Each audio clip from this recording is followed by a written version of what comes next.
Our next guest says rejoining isn't actually in America's best interest. Ellie Kohanim is an Iranian refugee who served as a former State Department Deputy Special Envoy under President Trump. She joins us now. Ellie, in your article, you talked about the body count disappearing. What do you mean by that? Lawrence, the Trump administration's human rights report issued by the State Department documented that over 1,500 Iranians were murdered by the Iranian regime when they took to the streets to protest their government. And the Iranian regime took this unprecedented step of using live ammunition to mow down protesters. So this was the human rights report that we issued just last year. And sadly, the Biden administration State Department has decided to issue a new report this year where they have lowered the number of Iranian dead from 1,500 to 304.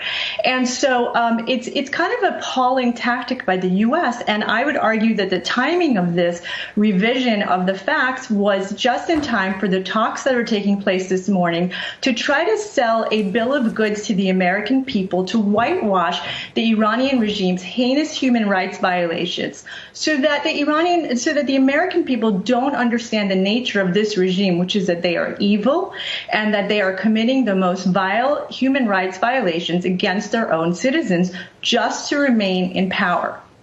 So, Ellie, this is a complex matter when you look at and no one knows it better than you.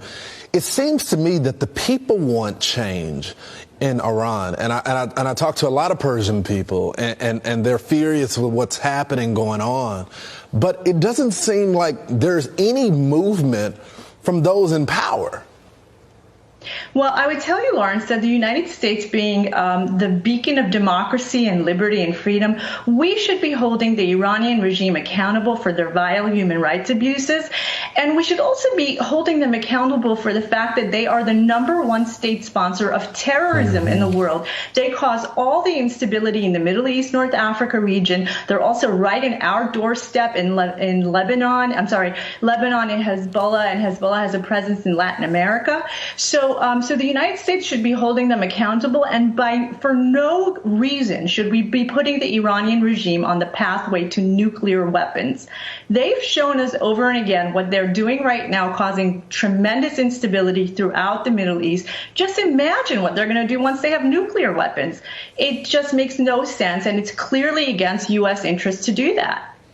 If they restate this deal, and I know this is a rhetorical question, are they just going to violate the deal again?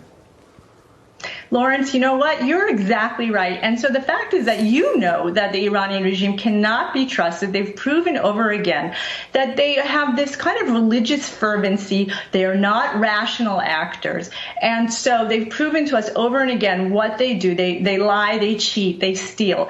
And so again, you figured it out. Why can't President Biden or Secretary of State Antony Blinken figure out that the Iranian regime is not to be trusted? And so signing any kind of deal with them is not worth the paper it would be signed on.